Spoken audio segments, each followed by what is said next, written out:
ଯଶସ୍ୱୀ प्रधानमंत्री ए अवसर रे आसंता 20 तारीख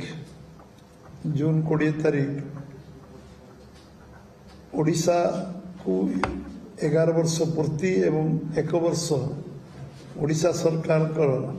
पूरा हबार अवसर रे भुवनेश्वर आसुचंती एवं भुवनेश्वर रे तांकु भारतीय जनता पार्टी तरफ व्यापक स्वागत संवर्धन कार्यक्रम रही जे आज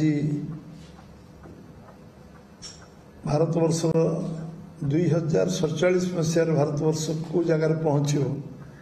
जिसे जो विजन रे काम कर जो लक्ष्य रे काम कर युवक मानकर जो माने आज 172 भाग युव समाज अच्छी एवं महिला एवं कृषक एवं गरीब मानकर उत्थान करने जो लक्ष्य नहीं भारतवर्ष सरकार निरंतर निरविच्छिन्न भाव काम कर संकल्प नहीं जो काम आरंभ कर संकल्प ओडिशा रे 1 वर्ष पूर्ति रे ओडिशा सामग्री विकास ओडिशा सरकार जो भाव में ओडिशा को निरंतर आसवा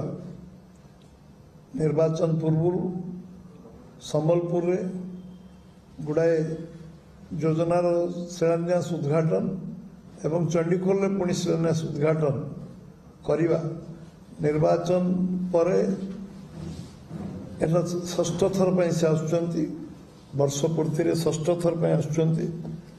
एवं प्रथम थर पर ऑपरेशन सिंदूर पर ओडिशा को से आसुचंती आज भारतवर्षर मर्यादा भारतवर्षर आज जो आम समस्त आत्मविश्वास बढ़ी एवं आम